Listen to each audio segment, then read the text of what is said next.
মুসলিম ইবনে আকিল চিঠি লেখলেন, আপনি চলে আসুন। হুসাইন রাদিয়াল্লাহু তাআলা আনহু এবার মক্কা থেকে কুফার দিকে রওনা হবেন। বড় বড় সাহাবায়ে কেরাম তাকে বারণ করলেন। আব্দুল্লাহ ইবনে ওমর, আব্দুল্লাহ ইবনে আব্বাস, এরকম ভাবে অনেক বড় বড় সাহাবায়ে কেরাম বলছেন আপনি কুফায় যাবেন না। কুফার লোকেরা আপনার আব্বাকে হত্যা করেছে, আপনার ভাইয়ের সঙ্গে প্রতারণা করেছে, বাগাওয়াত করেছে। শেষ পর্যন্ত আপনার ভাই ক্ষমতা আমির মুআবিয়াকে ডেকে তার হাতে তুলে দিয়েছেন, আপনি ওখানে যাবেন না। তিনি বললেন না, এই যে হাজার হাজার লোক বায়াত দিয়েছেন। বড় বড় সাহাবায়ে কেরাম বলেন আপনি যান, তাহলে স্ত্রী সন্তানদেরকে সাথে নিয়ে যাবেন না। যাচ্ছেন, পথিমধ্যেই খবর পেলেন মুসলিম ইবনে আকিলকে হত্যা করা হয়েছে। ইয়াজিদ সেখানে তৎকালীন গভর্নর ছিল, বিশিষ্ট সাহাবী নোমান ইবনে বশীর রাদিয়াল্লাহু তাআলা আনহুকে অপসারণ করে ওখান থেকে সরিয়ে দিয়ে তার জায়গায় ওবায়দুল্লাহ ইবনে জিয়াদকে নিয়োগ দিল।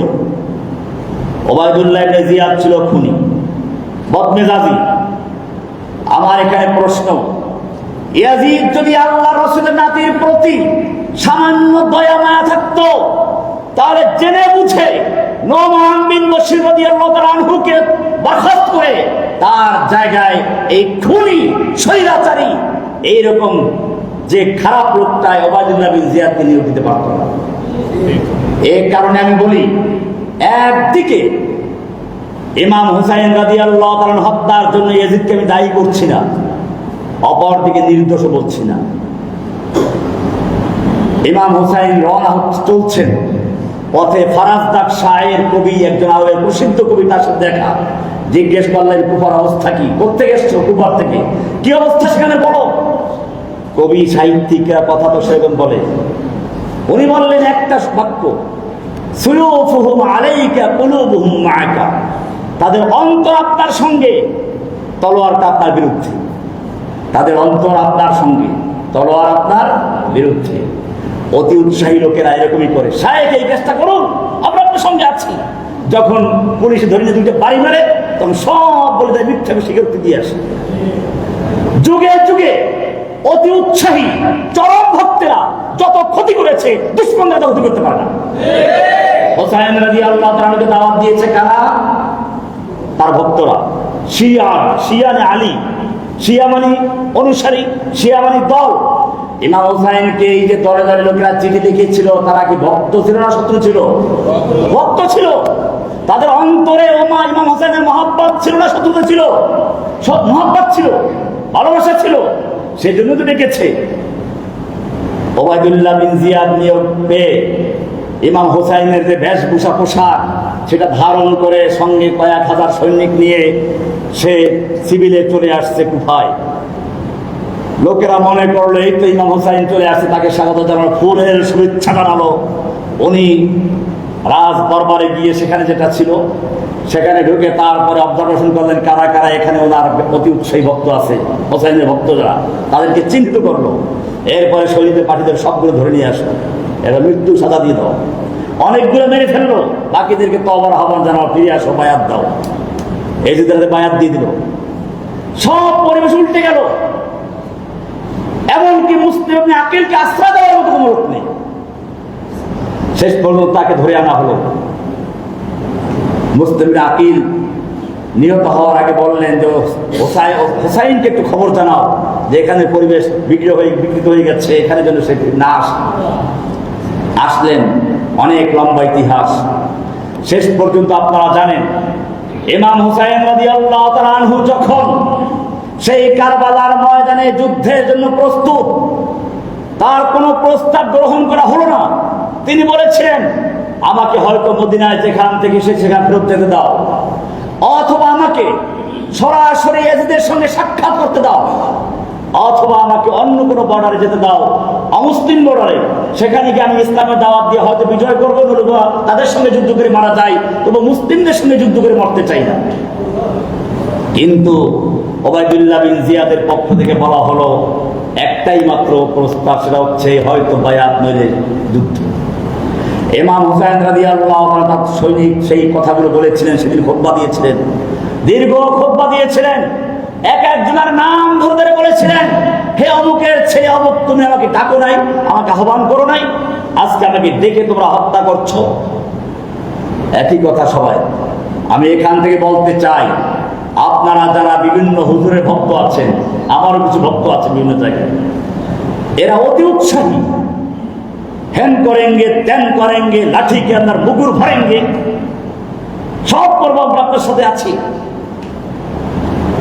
আমি আজকের এই বক্তব্যের মাধ্যমে পরিষ্কার করে দিতে চাই, বাস্তবতা বুঝতে হবে।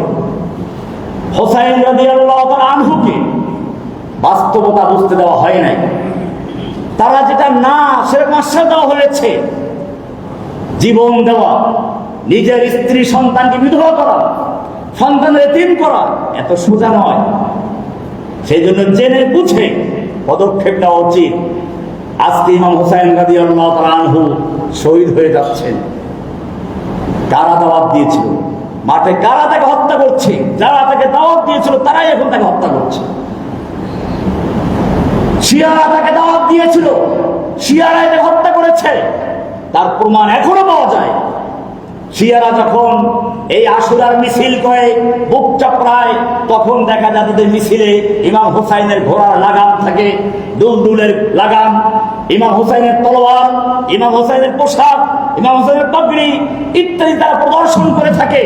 আমি জিজ্ঞেস করতে চাই, কোন বাড়িতে চুরি হয়েছে, চোর খুঁজে পাওয়া যাচ্ছে না, কিন্তু পরবর্তীতে চুরিকৃত মাল একজনের ঘর থেকে বের হচ্ছে, বোঝা গেল চোর ওই ঘরেই লুকায়িত আছে। ইমাম হোসাইনকে কারা হত্যা করেছে আমরা খুঁজতেছিলাম, দেখলাম শিয়াদের ঘর থেকে ইমাম হোসাইনের ঘোড়ার লাগাম বের হচ্ছে, শিয়াদের ঘর থেকে ইমাম হোসাইনের পাগড়ি বের হচ্ছে, শিয়াদের ঘর থেকে ইমাম হোসাইনের লাঠি বের হচ্ছে, শিয়াদের ঘর থেকে ইমাম হোসাইনের জুব্বা বের হচ্ছে।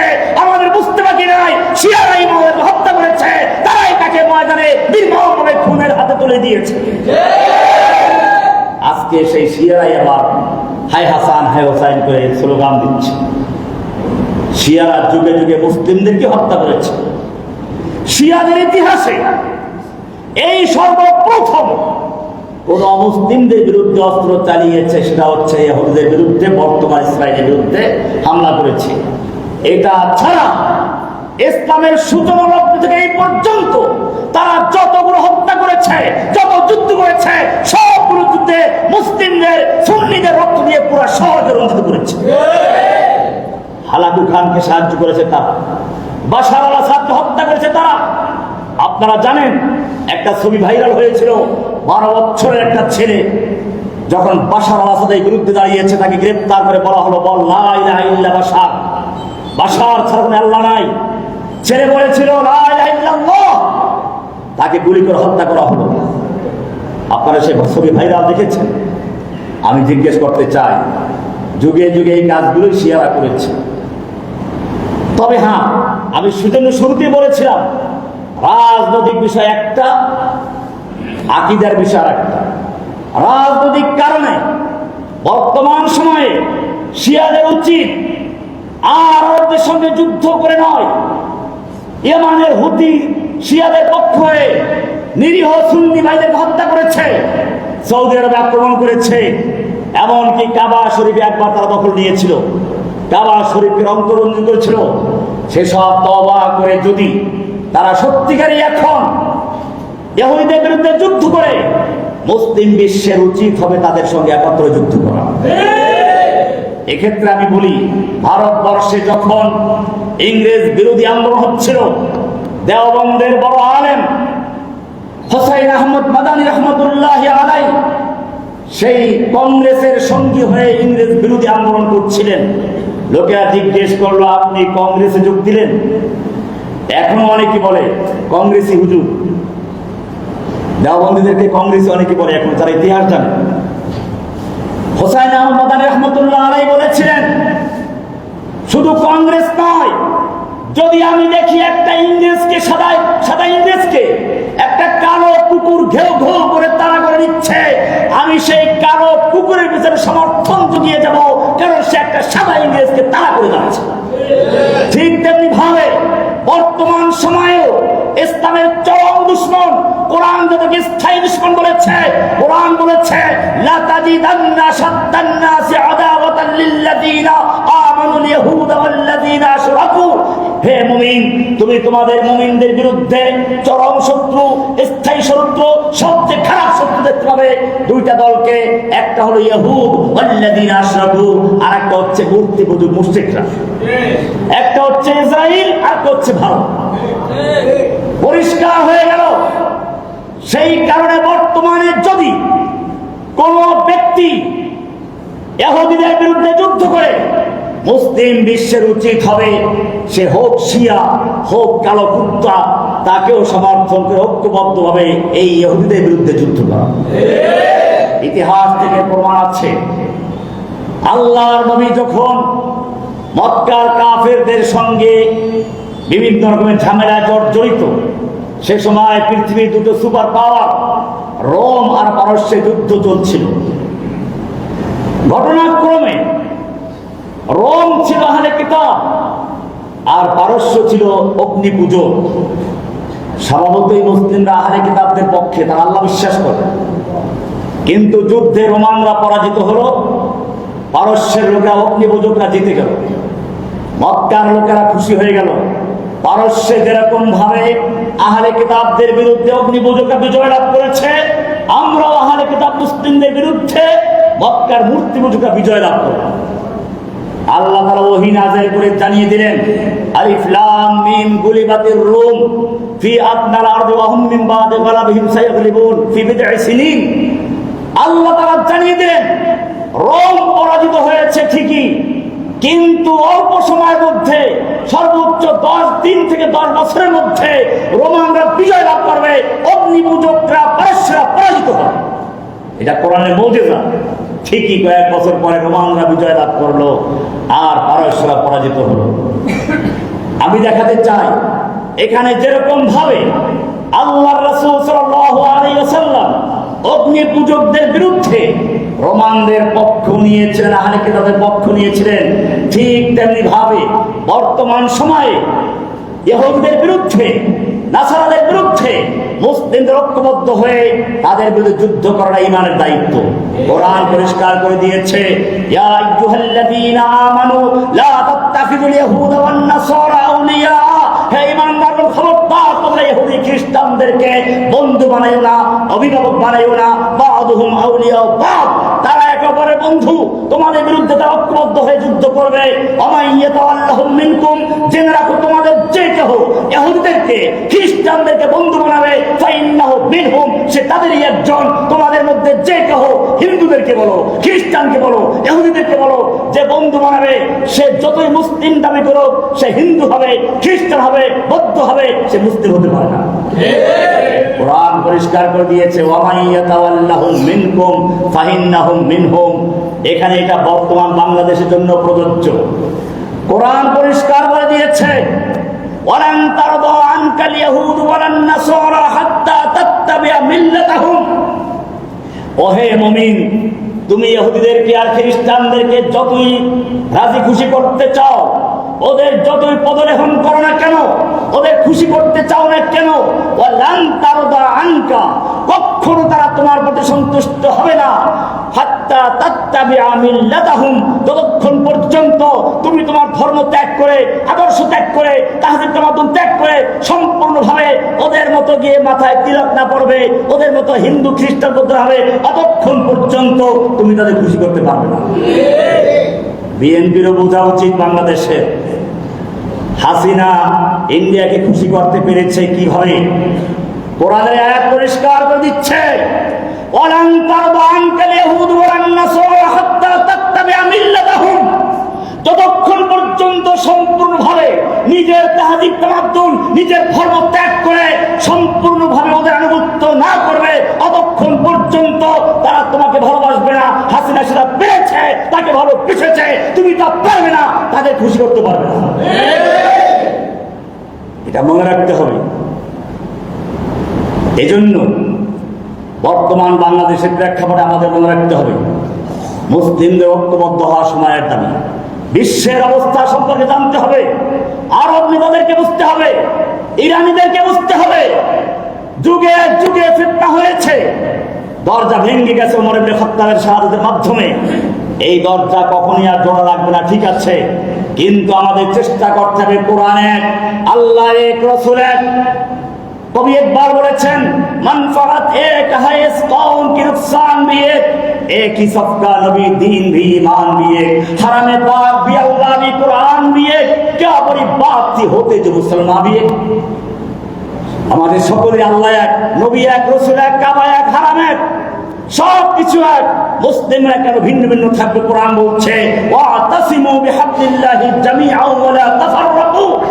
হে ঈমানদারগণ, যারা কোরআন বিশ্বাস করে আল্লাহকে এক আল্লাহ মানো, রাসূল মানো, যারা ঐক্যবদ্ধ হয়ে ইসলামের জন্য সালাত আদায় করো, সিয়াম করো, জেনে রাখবে ওয়াতাসিমু বিহাবলিল্লাহি জামিআ।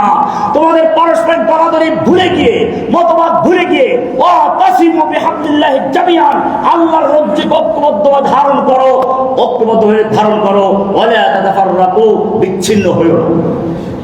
কেন বিচ্ছিন্ন সমস্যা কি হবে? আল্লাহ কোরআনে পরিষ্কার করে দিয়েছেন, ওয়ালা তানাজাউ, খবরদার তোমরা পরস্পর ঝগড়া করো না, মারামারি করো না। তোমরা ঝগড়া করেছো সেই জঙ্গে সিফিনে, ঝগড়া করেছো সেই জঙ্গে জামালে, ঝগড়া হয়েছে তোমাদের শিয়া সুন্নি, বারবার তোমরা পরাজিত হয়েছো। ওয়ালা তানাজাউ, খবরদার তোমরা পরস্পর ঝগড়া করো না, বিবাদ করো না। ফাতাফশালু, কোরআন বলছে তাহলে তোমরা দুর্বল হয়ে যাবে, হীনমন্য হয়ে যাবে। ওয়া তাযহাবা রিহুকুম, দুশমনদের অন্তর থেকে তোমাদের প্রভাব নষ্ট হয়ে যাবে। দুশমন তোমাদেরকে পাত্তা দিবে না, ভয় করবে না। পরিষ্কার হয়ে গেল আজকে যে কাফেররা আমাদেরকে ভয় করে না, কারণ হচ্ছে মুসলিম ঐক্যবদ্ধ নেই। বাংলাদেশে যদি সত্যিকার অর্থে আর বলে না, এদেশে প্রায় 3.5 লক্ষ মসজিদ, কয়েক লক্ষ মাদ্রাসা, আলিয়া কওমিয়া, লক্ষ লক্ষ আলেম, লক্ষ লক্ষ হাফেজ কোরআন, লক্ষ লক্ষ মুসল্লি, এই সব যদি সত্যিকার অর্থে আল্লাহকে ভালোবাসতো, আল্লাহর দিনের বিজয় চাইতো, তাহলে এই দেশে আল্লাহর কোরআন ছাড়া অন্য কোনো রাজ, অন্য কোনো শাসন থাকতে পারে না। কিন্তু কেন? আল্লাহ তাআলা জানিয়ে দিয়েছেন, ফাতাফশালু ওয়া তাযহাবা রিহুকুম, বিচ্ছিন্ন হয়ো না, তাহলে তোমরা পরস্পর বিচ্ছিন্ন হয়ে তোমাদের হীনমন্যতা আসবে, তোমাদের শক্তি সাহস দুর্বল হয়ে যাবে, অন্যদের পা চাটা গোলামি করতে হবে, বড় কোন দলের লেজুর বৃত্তি করতে হবে, লেজুর বৃত্তি করতে হবে। ওয়া তাযহাবা রিহুকুম, তোমাদের শত্রুদের অন্তর থেকে তোমাদের ভয় চলে যাবে। আল্লাহ রাসূল সাল্লাল্লাহু আলাইহি ওয়াসাল্লাম একদিন সাহাবায়ে কেরামদের নিয়ে বসে আছেন, বললেন এমন একটা সময় আসবে যেরকম ভাবে দস্তরখানে খাবার তৈরি করে মেজবান মেহমানদেরকে আদর করে ডাকে, আসুন খাবার তৈরি আছে বসে পড়ুন, ঠিক তেমনি ভাবে ইহুদি খ্রিস্টানরা, অমুসলিমরা, ইয়াতাদালুনা, জাতি গোষ্ঠী, জাতিসংঘ, এই বর্তমান ন্যাটো জোট, জাতিসংঘ আরবি হচ্ছে আলুমাম, আল্লাহ নবী এই শব্দটাই প্রয়োগ করেছেন। ইয়াতাদালুনা, জাতিসংঘ, ন্যাটো, এরকম কাফেরদের জোট গঠন করা হবে মুসলিমদেরকে ধ্বংস করার জন্য, একে অপরকে আহ্বান করবে, যেরকম দস্তরখানে খাবার বিছিয়ে মেহমানদেরকে ডাকা হয়, আদর করে ডাকা হয়। দেখেছি আফগানিস্তানে মুসলিমদের হত্যা করার জন্য তারা জোট গঠন করে একে অপরকে আহ্বান করেছে। ইরাক সিরিয়ায় মুসলিমদের হত্যা করার জন্য তারা ডেকেছে, আর সেক্ষেত্রে আমাদের বর্তমান শিয়ারাও সাহায্য করেছে। ইতিহাস ভুললে চলবে না। আমরা সেজন্য বলি এখনো সুযোগ আছে। আল্লাহ সুবহানাহু ওয়া তাআলা করে বলেছেন, ওয়ালা তাহিনু ওয়ালা তাহজানু ওয়া আনতুমুল আ'লাউনা ইন কুনতুম মুমিনিন, তোমাদের কোনো ভয় নেই, তোমাদের কোনো চিন্তা নাই, তোমরা এতে বিজয়ী, তোমরা এতে উচ্চাসনে, ইন কুনতুম মুমিনিন, যদি মুমিন হতে পারো, সত্যিকার আল্লাহর ঈমান তোমরা ঐক্যবদ্ধ থাকতে পারো, তোমাদের কেউ পরাজিত করতে পারবে না। আল্লাহ বলছেন, যালিকা বিআন্নাল্লাহা মাওলাল্লাযীনা আমানু ওয়া আন্নাল কাফিরিনা লা মাওলা লাহুম। কাফেরদের অস্ত্র আছে, জনবল আছে, পারমাণবিক বোমা আছে, কিন্তু জেনে রাখো ওদের সব আছে, মাওলা নেই, তোমাদের কিছু নেই, তোমাদের মাওলা আছে। যালিকা বিআন্নাল্লাহা মাওলাল্লাযীনা আমানু ওয়া আন্নাল কাফিরিনা লা মাওলা লাহুম। কাফেরদের মাওলা নেই। বদরের যুদ্ধ, আগামী দিন যুদ্ধ হবে, রাতের বেলায় একদিকে মুহাম্মদ সাল্লাল্লাহু আলাইহি ওয়াসাল্লামের সঙ্গে 313 জন লোক, নিরস্ত্র, জীর্ণ শীর্ণ, অপরদিকে 1000 সশস্ত্র যোদ্ধা আবু জাহেলের নেতৃত্বে আছে। 2 তাবুতে দোয়া চলছে। এক তাবুত থেকে স্লোগান আসছে, ওলু হুবাল লানাল উজ্জা ওয়ালা উজ্জা লাকুম, আমাদের উজ্জা আছে, ওলু হুবাল, জয় হুবাল। জয় বাংলা বলছেন এক গ্রুপ, জয় হুবাল। আল্লাহ রাসূল উত্তর দাও, আল্লাহু আকবার। উত্তর দিলেন। এবারে তারা স্লোগান দিচ্ছে, লানাল উজ্জা ওয়ালা উজ্জা লাকুম, আমাদের উজ্জা আছে, তোমাদের উজ্জা নাই। উজ্জা একটা মূর্তির নাম। আমাদের উজ্জা মূর্তি আছে, তোমার উজ্জা নাই। আল্লাহ রাসূল সাল্লাল্লাহু আলাইহি ওয়াসাল্লামের কোরআন আয়াত শুনিয়ে দাও, যালিকা বিআন্নাল্লাহা মাওলাল্লাযীনা আমানু ওয়া আন্নাল কাফিরিনা লা মাওলা লাহুম। ওদেরকে জানিয়ে দাও আমাদের মাওলা আছে আল্লাহ, তোমাদের কোনো কাফিরের কোনো মাওলা নাই। তোমাদের উজ্জা আছে, লাত আছে, মানাত আছে, কাজা আছে, গাজা আছে, কিন্তু তোমাদের মাওলা নাই। আমাদের মাওলা আছে, আল্লাহ আছে। মুমিনদের মাওলা কে? পরিষ্কার হয়ে গেল।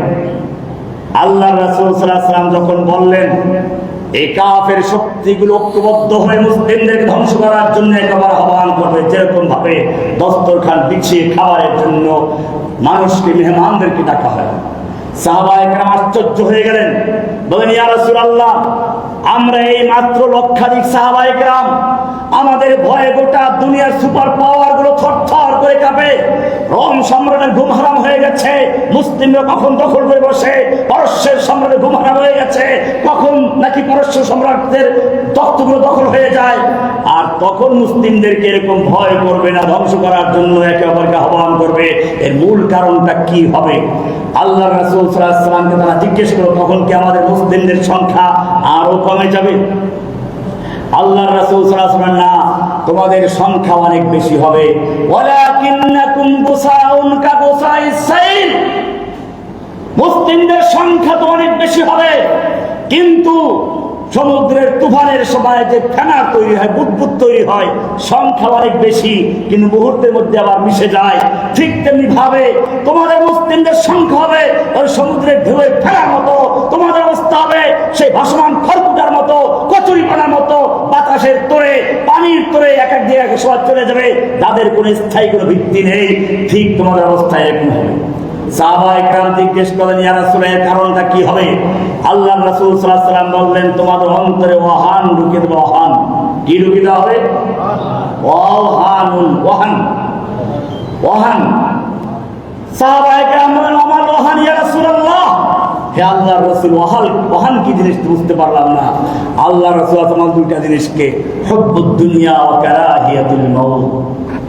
হুব্বুদ দুনিয়া ওয়া কারাহিয়াতুল মাউত, তোমাদের মধ্যে দুনিয়ার প্রেম, ভালোবাসা, বাড়ি, গাড়ি, নারী, কে কত অর্জন করতে পারবে সেই প্রতিযোগিতা হবে। তোমরা আল্লাহর পথে যুদ্ধ করতে গিয়ে জীবন দেওয়াকে অপছন্দ করবে। আল্লাহ রাসূল সাল্লাল্লাহু আলাইহি ওয়াসাল্লাম বলেছেন, ইদা তারাকতুমুল জিহাদ ফাসাল্লাতুল্লাহু আলাইকুমুজ জিল্লাহ, যখন তোমরা আল্লাহর পথে যুদ্ধ করাকে, জিহাদকে ছেড়ে দিবে, আল্লাহ তাআলা তোমাদের লাঞ্ছনা, বঞ্চনা, অবমাননাকে চাপিয়ে দিবে। আজকে মুসলিমরা অপমানিত কেন? তার কারণ এখানেই। ভেড়ার পালের মতো রোহিঙ্গাকে আক্রমণ করলো, তারা চলে আসলো বাংলাদেশে, তারা প্রতিরোধ করতে পারে নাই। আফগানিস্তানের মুজাহিদরা প্রতিরোধ করেছিল, আল্লাহ তাদের সাহায্য করেছেন। ফিলিস্তিনেরও যাচ্ছে, আল্লাহ তাদের সাহায্য করছেন। কোরআন সেজন্যই বলে, মুসলিমরা শক্তি দিয়ে যুদ্ধ করে না, জনসংখ্যা দিয়ে যুদ্ধ করে না। মুসলিমরা যতগুলো যুদ্ধে বিজয় লাভ করেছে, সব যুদ্ধে মুসলিমদের সংখ্যা ছিল কম, কাফেরদের সংখ্যা ছিল কয়েক গুণ বেশি। সাহায্য আছে কার পক্ষ থেকে? বদরের যুদ্ধে মুসলিমদের সংখ্যা ছিল কতজন? 313 জন। নিরস্ত্র না সশস্ত্র? কাফেরদের সংখ্যা ছিল কত? 1000। নিরস্ত্র সশস্ত্র? বিজয় লাভ করেছিল কারা? তার সাহায্যে। আল্লাহ পরিষ্কার বলেছেন, কাম মিন ফিয়াতিন কালিলাতিন গালাবাত ফিয়াতান কাসীরাতান বিইذنিল্লাহ। কত ক্ষুদ্র ক্ষুদ্র দলকে আল্লাহ তাআলা বিশাল বিশাল বাহিনীর বিরুদ্ধে বিজয় দান করেছেন। আল্লাহর সাহায্য, আল্লাহর অনুমোদনেই তারা বিজয় লাভ করেছে। সে আল্লাহ কি এখনো জীবিত নেই? সে আল্লাহ বদর যুদ্ধে আবু জাহেলের সশস্ত্র যোদ্ধাদেরকে পরাজিত করে নিরস্ত্র নির্জীর্ণ শীর্ণ 313 জনকে বিজয় দান করেছেন। আমি জিজ্ঞেস করতে চাই, সে আল্লাহ আগের মতো শক্তি নিয়ে এখন জীবিত আছেন কিনা? যে আল্লাহ রাব্বুল আলামিন ফিরআউনকে ধ্বংস করে দিয়ে মূসাকে মুক্ত করে দিয়েছিলেন আশুরা দিবসে, এটা সহিহ riwayat, এটা সহিহ হাদিস। আশুরা দিবসকে আল্লাহ রাসূল জিজ্ঞেস করলেন, কেন তোমরা রোজা রাখছো? ইহুদিরা বলল ইয়াউমুন নাজ্জাল্লাহু মূসা ফীহি মিন ফিরআউন ওয়া আগরাকা ফিরআউন। এই দিবসে আল্লাহ রাব্বুল আলামিন মূসাকে ফিরআউনের কবল থেকে নদীতে রাস্তা করে পার করে দিয়েছিলেন। পানি দুভাগ হয়ে চলে গিয়েছিল, তিনি নদীর মাঝখান দিয়ে চলে আসলেন। ফিরআউন সেই রাস্তা দিয়ে যখন নামলো, পানি তো আগের থেকে দাঁড়ানো ছিল, ফাঁকা হয়েছিল, দুদিক থেকে চাপা দিয়ে চুবিয়ে দিল। আমি জিজ্ঞেস করতে চাই যে আল্লাহ রাব্বুল আলামিন এই আশুরার দিবসে ফিরআউনকে পানিতে চুবিয়ে মারলেন আর সেই পানি ভাগ করে মূসাকে মুক্ত করে দিলেন, পার করে দিলেন, সে আল্লাহ আগের মতো সেই শক্তি নিয়ে জীবিত আছেন কিনা? मिस्ले कलीम हो अगर मारे का आज़मा कोई, मिस्ले कलीम हो अगर मारे का आज़मा कोई, आज भी आती है कोहे दूर से बंगला तखफ। और मुस्लिम जाति যদি সেই মুসার মতো লাঠি নিয়ে সমুদ্রে যে আঘাত করেছিল, কাফেরদের কলিজাঘাত করতে পারো, যে আল্লাহ রাব্বুল আলামিন ফিরআউনকে ধ্বংস করে মূসাকে মুক্তি দিয়েছিলেন, সে আল্লাহ এখনো জীবিত আছে।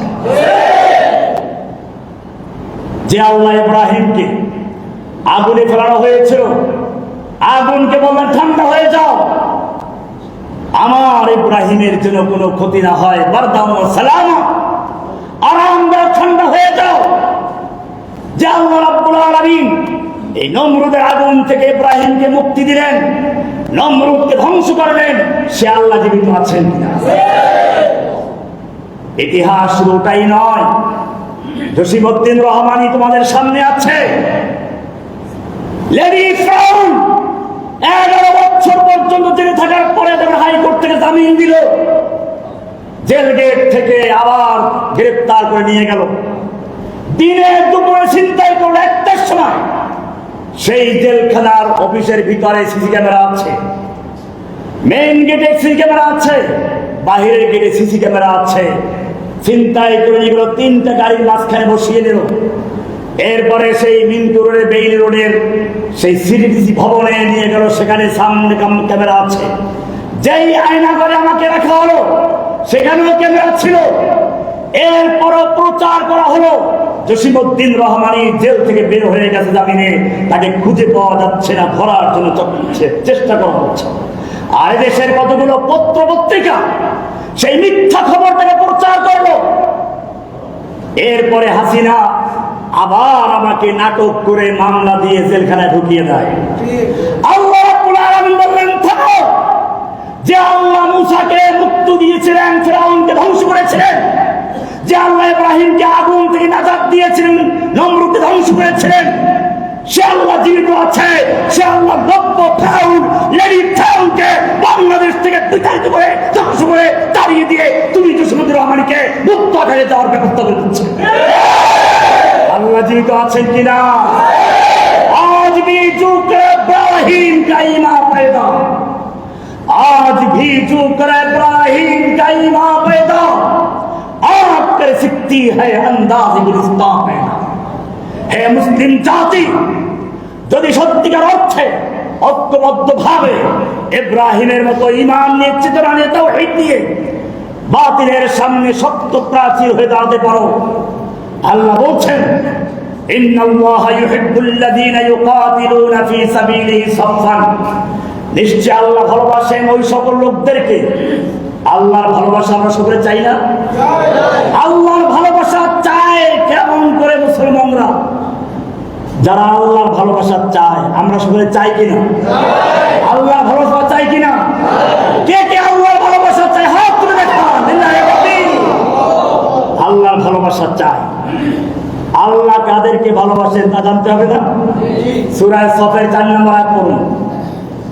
ইন্নাল্লাহা ইউহিব্বুল্লাযীনা ইউকাতিলুনা ফী সাবিলিহি সাফফান। নিশ্চয় আল্লাহ ভালোবাসেন ওই সমস্ত লোকদেরকে কে ভালোবাসেন? তাদেরকে ইন্নাল্লাহা ইউহিব্বুল্লাযীনা ইউকাতিলুনা ফী সাবিলিহি সাফফান, যারা আল্লাহর রাস্তায় যুদ্ধ করে কাতারবন্দী হয়ে নাকি পালায়, ভাগনে ওয়ালোं के आगे मरने वालों के पीछे, যারা আবু সাইদের বুক পেতে দেয়, কাতারবন্দী যুদ্ধ করে, জুলাই আগস্টে আমি সেই সব ছেলেদের জন্য দোয়া করছি, আল্লাহ তাআলা তাদের ত্যাগ কুরবানিকে কবুল করে নেন, আমিন। আল্লাহ তাআলা এটাই বলেছেন, যারা বাতিলের সামনে বুক পেতে দিতে পারে, হুসাইনের এই শিক্ষা আজকের দিনে তিনি বাতিলের সামনে মাথা নত করেন নাই। ইয়াজিদের কাছে বায়াত দিলে চলতো, তিনি বলেছেন না, বাতিলের কাছে মাথা নত করার জন্য ইমাম হুসাইন তৈরি হয় নাই। মর্দে মুমিন বাতিল সে হরগিজ খৌফ খা सकता नहीं, सर कटा सकता है लेकिन सर झुका सकता नहीं। কোন বাতিলের সামনে মাথা নত করার জন্য মুমিন তৈরি হয় নাই। মুমিন তার গর্দান কাটাতে পারে, ঝুঁকাতে শিখে না। এরকম যখন দাঁড়ায়, আল্লাহ তাআলা বলেন, ইন্নাল্লাহা ইউহিব্বুল্লাযীনা ইউকাতিলুনা ফী সাবিলিহি সাফফান, যারা আল্লাহর রাস্তায় কাতারবন্দী হয়ে যুদ্ধ করে, কান্নাহুম বুনিয়ানুম মারসুস, যেন সীসা গলা প্রাচীর। কি প্রাচীর? কি প্রাচীর? সীসা গলা প্রাচীর। আরব যেমন কি প্রাচীর? নাকি ইটের প্রাচীর? পার্থক্য কি? ইটের প্রাচীর বলেন নাই, সীসা গলা প্রাচীর বলেছেন। ইটের প্রাচীর এক পাশে পানি মারলে ভেঙে গেলে অপর পাশ দাঁড়িয়ে থাকতে পারে, কিন্তু সীসা গলা প্রাচীর একটা, পড়লে পুরোটা পড়ে যাবে, দাঁড়িয়ে থাকবে পুরোটা দাঁড়িয়ে থাকবে। মুমিনরা যুদ্ধ করবে সেভাবে, একটা লোক পালাবে না, গুলি খেলে সামনে চলবে। এটাই বলেছেন কান্নাহুম বুনিয়ানুম মারসুস, যেন তারা সীসা গলা প্রাচীর, একটা পড়লে 10টা দাঁড়িয়ে যায়। সেটাই দেখেছিল স্বৈরাচাররা বলে। পুলিশ বলেছে একটা গুলি করে একটাই মরে, তারপরে তো 10টা 4টা দাঁড়িয়ে যায়। এটাই হচ্ছে আয়াতের তাফসীর। ওরা হয়তো আয়াতটা পড়ে নাই, কিন্তু আল্লাহ তাআলা ওদেরকে দেখিয়ে দিয়েছেন কান্নাহুম বুনিয়ানুম মারসুস, যেন তারা সীসা গলা প্রাচীর। এইভাবে যারা জীবন দেয়, ইমাম হুসাইনের সত্যিকার অনুসারী তারা, যারা বুক চাপড়ায়, যারা গাল ভাঙে। এই ময়দানে তো একাই শহীদ হন নাই। খুবাইব রাদিয়াল্লাহু তাআলা আনহু মক্কার সবচেয়ে বড় সাহিত্যিক কবি, তাকে সুলিবিদ্ধ অবস্থায় বলা হলো, খুবাইব, তোমার মতো একজন কবি সাহিত্যিক, মক্কার ফখর, আরবের গৌরব, আরবি সাহিত্য তোমাকে যে দলিল পেশ করে, তোমার মতো লোককে ফাঁসি দিতে, শরীবিদ্ধ করতে আমাদের কষ্ট হচ্ছে। তুমি খালি বলো তোমাকে ছেড়ে মুহাম্মদকে তোমার জায়গায় রাখো, আমরা তোমাকে ছেড়ে দেব। খুবাইব রাদিয়াল্লাহু তাআলা আনহু গর্জে উঠলেন। বুখারী কিতাবুল মাগাজি খুলে দেখুন, فلست بالي حين أقتل مسلما على أي شك كان في الله مصرعي وذلك في ذات الله وإن يشاء يبارك لي في أوصال شنق ممزعي। ওই কাফেরের দল, আমার নবীকে আমার জায়গায় রেখে দেওয়া হবে, আর আমি আরামে থাকবো। ওয়ানা ফি আহলি বিআওলাদি ওয়াজওয়াজি, আমি আমার স্ত্রী সন্তানদেরকে নিয়ে আমি বিছানায় আরামে থাকবো, আর আমার নবীর পায়ে কাটা বিদ্ধ হবে, তাও তো বরদাস্ত করবো না।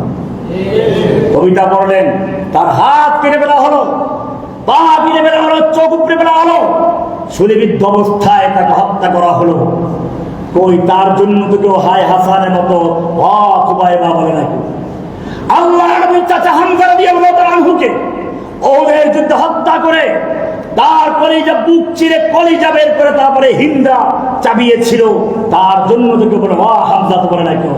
সুমাইয়া রাদিয়াল্লাহু তাআলা আনহা ইসলামের প্রথম নারী শহীদা, যার লজ্জাস্থানে বর্ষা দিয়ে আঘাত করে করে হত্যা করা হয়েছে, ওই তার জন্য তো কেউ স্লোগান দেয় না সুমাইয়া। এরকম কত সাহাবীদের হত্যা করা, খুবাইবকে, খাব্বাবকে, কত মানুষকে কষ্ট দেওয়া হলো, হত্যা করা হলো। বোঝা গেল এইখানে যারা ওয়া হোসেনা করে, এরা মূলত হুসাইনকে হত্যা করেছিল, এরাই হুসাইনকে হত্যার জন্য দাওয়াত দিয়েছিল। যখন বিপদ দেখেছে তার দল ত্যাগ করে এদের দলে যোগ দিয়েছে। এদেরকে আল্লাহ ভালোবাসেন না, আল্লাহ ভালোবাসেন তাদেরকে যারা ইমাম হুসাইনের মতো সিংহের মতো গর্জে ওঠে। আল্লাহ তাআলা বলছেন, ওয়ালা তাহিনু ওয়ালা তাকুলু লিমান ইউকতালু ফী সাবিলিল্লাহি আমওয়াত, যারা আল্লাহর রাস্তায় জীবন দেয় শহীদ হয়ে যায় তোমরা তাই মৃত্যু বলো না, বাল আহইয়াউ ওয়ালাকিন লা তাশউরুন, বরং তারা জীবিত তোমরা তা টের পাচ্ছ না। আবু সাঈদ মরেছে, ইমাম হোসাইন মরেছে, তারা মরে নাই। ইমাম হোসাইন অমর হয়েছে, ইয়াজিদ ধ্বংস হয়েছে। আবু সাঈদ মরে নাই, আবু সাঈদ বেঁচে আছে, দেশের লক্ষ লক্ষ জনতার বুকের কাছে। হাসিনা ধ্বংস হয়েছে।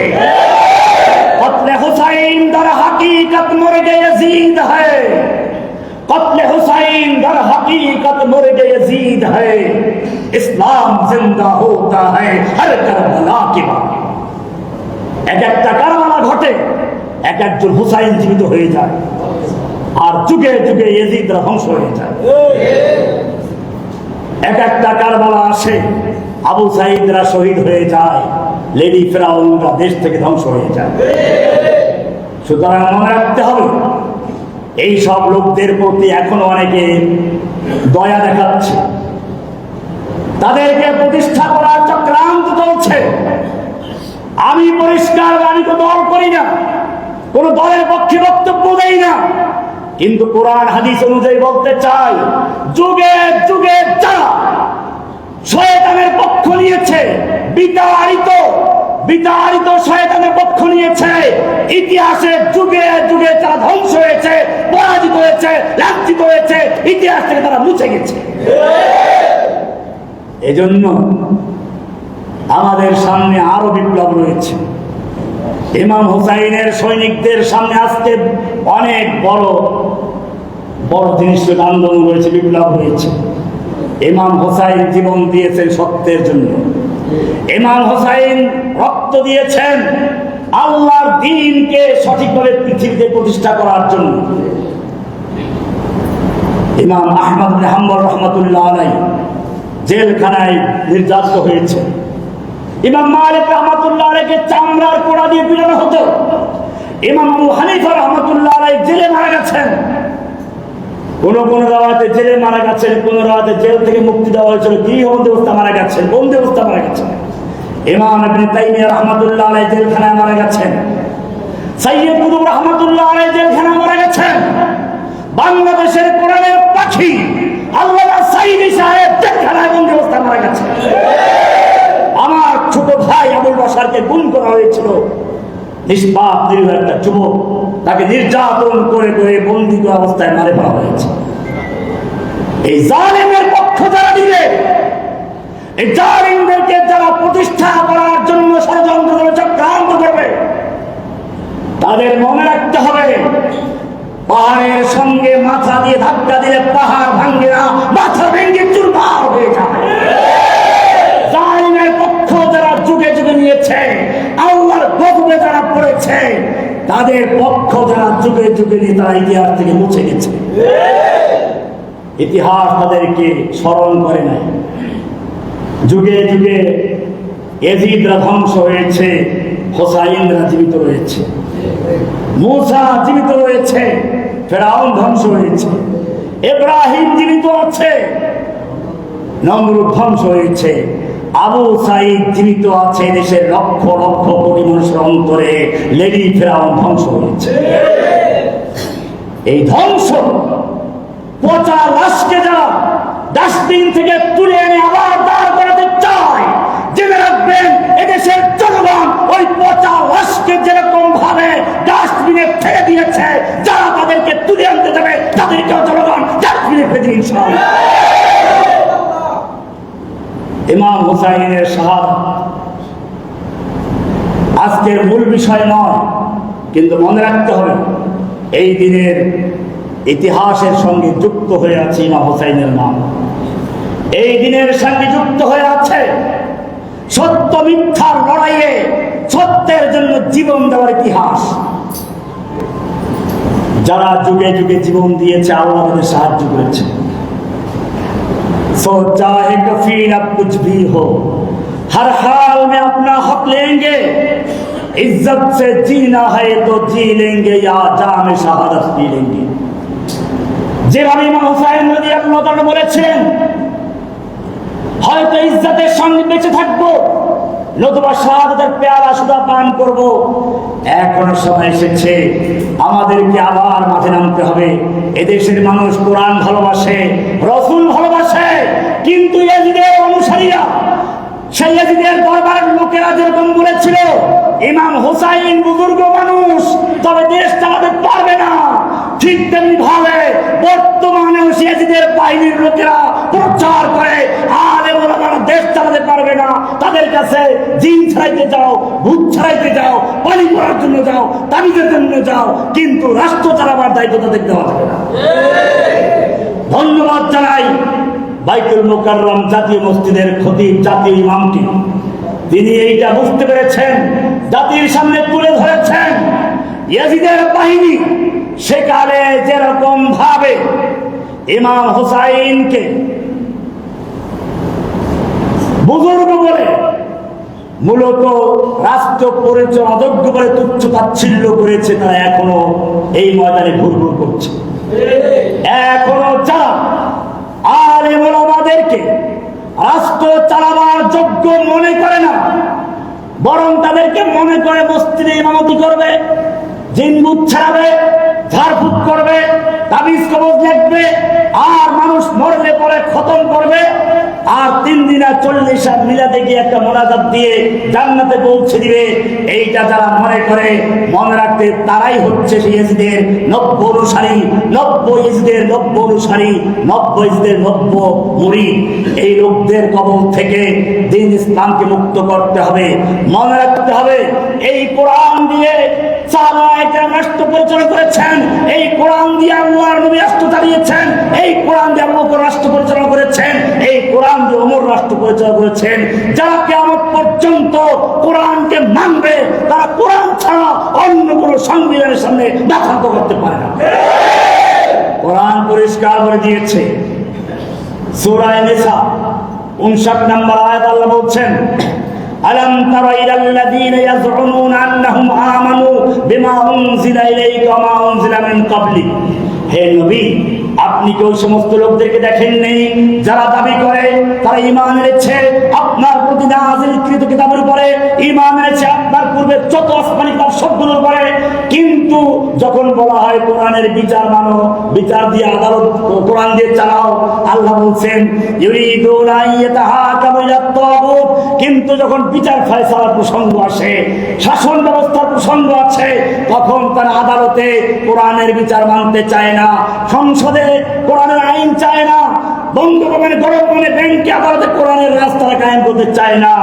ওয়াকাদ উমিরু আন ইয়াকফুরু বিহি, তাদেরকে বলা হয়েছিল মানব রচিত সংবিধানকে বাতিল করে দিয়ে আল্লাহর আইনের কাছে ফিরে আসা। ওয়া ইউরিদুশ শাইতানু আন ইউদিল্লাহুম দালালান বাঈদা। এরপরে আল্লাহ বলছেন, ওয়াইদা কিলা লাহুম তাআলাউ ইলা মা আনজালাল্লাহু ওয়া ইলার রাসূল, যখন এই লোকগুলোকে বলা আসো কোরআনের দিকে, ওয়া ইলার রাসূল, রাসূলের সুন্নাহর দিকে, কোরআন এবং সুন্নাহ দিয়ে রাষ্ট্র পরিচালনা করি, কোরআন সুন্নাহ দিয়ে আদালত চালাই, কোরআন সুন্নাহ দিয়ে সংসদ চালাই, কোরআন সুন্নাহ দিয়ে ব্যাংক চলবে, আদালত চলবে, সংসদ চলবে, যখন এই কথা বলা হয় তখন কি করে? রাইতাল মুনাফিকিনা ইয়াসুদ্দুনা আনকা সুদুদা, এই ভিআইপি মুনাফিকগুলোকে দেখবেন আস্তে তারা ঘাড় দিয়ে ওখান থেকে চলে যায়। এটা কি আমার নিজের বানান না করে আয়াত?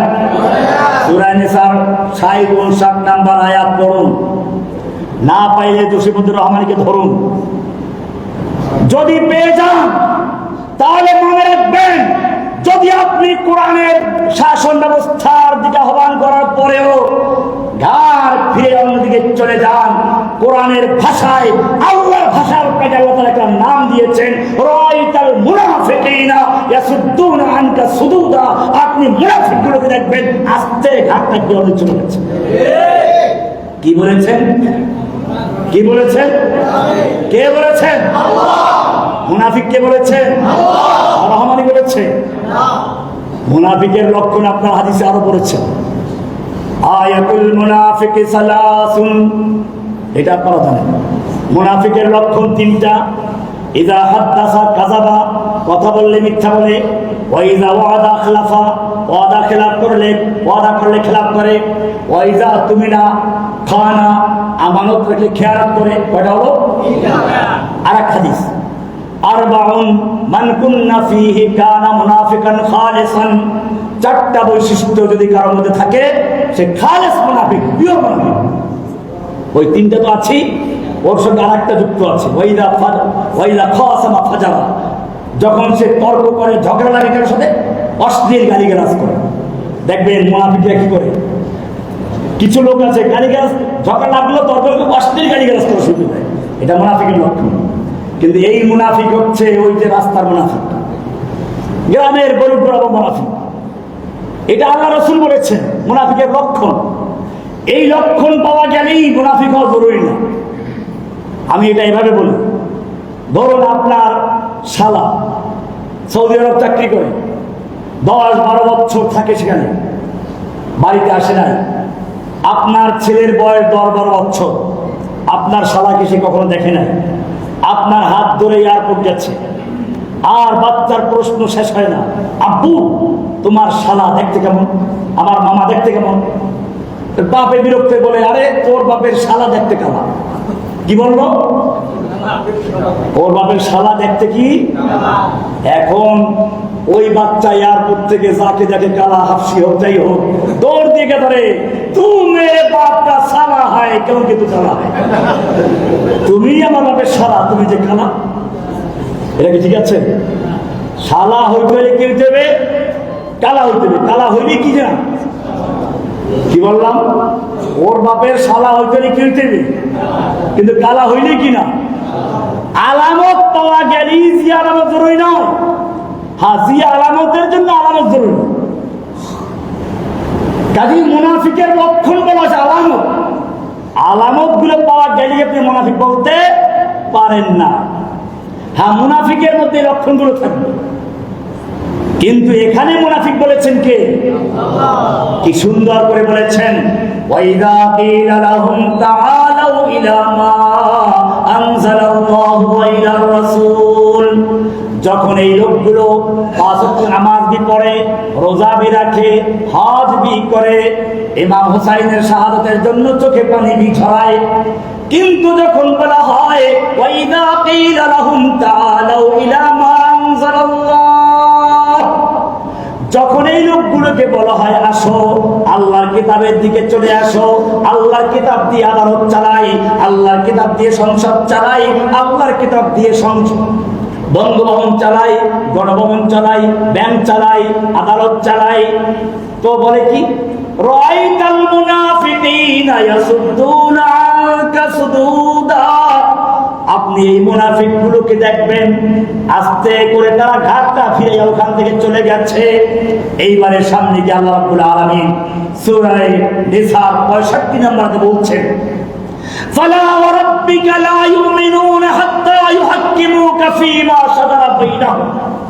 না, ওরা যতই নিজেদেরকে ইমানদার দাবি করুক না কেন, 5 ওয়াক্ত নামাজ পড়ুক না কেন, রমজান মাসে ইফতারি কিনে ঘর ভরে ফেলুক না কেন, আর তাহাজ্জুদে গিয়ে সিজদায় পড়ে যদি কপালে দাগ পড়ে যায়, ফালা ওয়া রাব্বিকা লা ইউমিনুন, আপনার রবের কসম ওরা মুমিন নয়, হাত্তা ইউহাক্কিমুকা ফীমা শাজারা বাইনাহুম, যতক্ষণ পর্যন্ত তাদের পারস্পরিক মামলা মোকদ্দমার ক্ষেত্রে, বিচার ফয়সালার ক্ষেত্রে আপনার আদালতে বিচার না নিয়ে আসবে, কোরআন সুন্নাহর বিচার না মানবে, সুম্মা লা ইয়াজিদু ফি আনফুসিহিম হারাজাম মিম্মা কাদাইতা, অথবা তাদের মনের মধ্যে কোনো খুঁতখুঁতি থাকবে না, সংশয় থাকবে না, ওয়ায়ুসাল্লিমু তাসলিমা, সম্পূর্ণভাবে আল্লাহর আইনের কাছে আত্মসমর্পণ না করা পর্যন্ত সে মুমিন হতে পারে না। সুতরাং আজকের এই বিশেষ আলোচনায়, বিশেষ দিবসে আমাদের যদি কোনো কিছু শিক্ষা থাকে, অনুসরণ থাকে, তাহলে সেই কবির সঙ্গে মিলে বলতে হয়, ত্যাগ চাই মরসিয়া, ক্রন্দন চাই না। যদি আল্লাহর দ্বীনের জন্য প্রয়োজন হয়, বাতিলের সামনে বুক টান করে দেওয়ার জন্য, ইমাম হুসাইনের আদর্শ যদি বাস্তবায়ন করতে চায়, আল্লাহ বলছেন একদল লোক বলল আমরা আল্লাহকে ভালোবাসি, নাহনু আবনাউল্লাহি ওয়া হিব্বাহু, আমরা আল্লাহর সন্তান, আল্লাহর নাতি-পুতি। কারা বলেছিল? কারা বলেছিল? কোরআনে আছে, কোরআন তো করবেন না, কোরআনে আছে নাহনু আবনাউল্লাহি ওয়া হিব্বাহু, আমরা আপনা মানে আল্লাহর সন্তান, আল্লাহর নাতি-পুতি। সন্তান আবার তেজ্য পুত্র হতে পারে না, না, ওয়া হিব্বাহু আল্লাহর প্রিয় সন্তান, নাতি-পুতি তেজ্য নাতি-পুতি না। আল্লাহ বললেন, আল্লাহ সত্যিকার আল্লাহকে ভালোবাসো, কুল ইন কুনতুম তুহিব্বুনাল্লাহ ফাত্তাবিউনি ইউহিব্বুকুমুল্লাহ, যদি সত্যিকার এই নবী আপনি বলে দিন, আপনি জানিয়ে দিন, ইন কুনতুম তুহিব্বুনাল্লাহ, যদি তোমরা সত্যি আল্লাহকে ভালোবাসো, আল্লাহর ভালোবাসার দাবি যদি সত্য হয়, ফাত্তাবিউনি আমাকে অনুসরণ করো। আমি যেরকম ভাবে ইকামত দিনের জন্য বদরে, উহুদের, খন্দকে যুদ্ধ করেছি, লোহার পোশাক পরেছি, দান শহীদ করেছি, যদি সত্যিকার অর্থে আমার ভালোবাসা চাও, আল্লাহ বলছেন আমার ভালোবাসা চাও, হে নবী বলে দিন আমার অনুসরণ করো। কার অনুসরণ করতে বলা হয়েছে? নাকি রাসূলের নামে মিষ্টি খেতে বলেছে? মিষ্টি খানা নিয়ে আপত্তি করবো না, কিন্তু অনুসরণ। ইমাম ইব্রাহিম আলাইহিস সালামকে একদল লোক ভালোবাসার দাবি করল, স্লোগান দিল, কোরআন বলছে কুনু হুদান আও নাসারা তাহতাদু, ইব্রাহিমকে যারা ভালোবাসো তারা ইহুদি খ্রিস্টান হয়ে যাও। আল্লাহ বলছেন না, মা কানা ইব্রাহিম ইহুদিয়্যান ওয়ালা নাসরানিয়্যান ওয়ালাকিন কানা হানিফান মুসলিমা, ইব্রাহিম ইহুদিও ছিলেন না, খ্রিস্টান ছিলেন না, তিনি ছিলেন হানিফান মুসলিমা। হানিফ মানে হলো সমস্ত বাতিলকে বর্জন করে, ত্যাগ করে শুধু একজনকে গ্রহণ করেন। কাকে? আল্লাহ। ইব্রাহিম তাই ছিলেন। কুল ইন্না সালাতি ওয়া নুসুকি ওয়া মাহইয়ায়া ওয়া মামাতি লিল্লাহি রাব্বিল আলামিন, নিজের জীবন দিলেন, আগুনে ঝাঁপিয়ে পড়লেন, বাতিলের সামনে মাথা নত করেন নাই। আবার সন্তানের জীবন দেওয়ার জন্য হুকুম হলো, সন্তানের গলায় ছুরি চালিয়ে দিলেন, পরীক্ষা দিলেন নিজের জীবন দিয়ে, পরীক্ষা দিলেন সন্তানের জীবন দিয়ে, পরীক্ষায় পাশ করেছেন, আল্লাহ সাহায্য করেছেন। এটাই হচ্ছে ভালোবাসার বাস্তবায়ন, ভালোবাসার প্রমাণ। ঠিক এখনো যদি কেউ সত্যিকার অর্থে ইমাম হোসাইনকে ভালোবাসে, তাহলে এই বুক চাপড়ানো আর গাল থাপড়ানো আর জামা কাপড় ছিঁড়ে ফেলা, রক্তপাত ঘটানো মুসলিমদের তরিকা নয়। আল্লাহ রাসূল সাল্লাল্লাহু আলাইহি ওয়াসাল্লাম বলেছেন, লাইসা মিন্না মান দারাবাল খুদুদ ওয়া শাক্কাল জুয়ুব ওয়া দা'a বিদাওয়াল জাহিলিয়া, যে ব্যক্তি গাল চাপড়ায়, বুক থাপড়ায়, জামা কাপড় ছিঁড়ে ফেলে, লাইসা মিন্না, সে যতই দাবি করুক ওয়া হুসাইনা, হায় হাসান, হায় হোসেন, যতই গাল চাপড়াক, সে ইহুদি হতে পারে, খ্রিস্টান হতে পারে, হিন্দু হতে পারে, বৌদ্ধ হতে পারে, নাস্তিক মুরতাদ হতে পারে, সে মুমিন হতে পারে না। সুতরাং আর লম্বা আশুরার শিক্ষা, মুহররমের শিক্ষা, बातिल से दबने वाले नहीं है आसमान, हम सौ बार कर चुका है तू इम्तिहान हमारा, বাতিলের সামনে মাথা নত করার মতো লোক আমরা নই, তুমি আমাদের বারবার পরীক্ষা করেছো। हर सिमत मचलती किरणों ने अफसूल शबे गम तोड़ दिया, हर सिमत मचलती किरणों ने अफसूल शबे गम तोड़ दिया, अब जाग उठे हैं दीवाने दुनिया को जगा कर दम देंगे। বাংলার যুবকরা জেগে উঠেছিল, আল্লাহ বিজয় দিয়েছে। এবারে তোমাদেরকে আরেকবার জাগতে হবে, কোরআনের রাজ কায়েম করার জন্য প্রয়োজনে আবু সাইদের মতো বুক টান করে বুলেটের সামনে দাঁড়াতে হবে। কে কে তৈরি আছো? ইনশাআল্লাহ।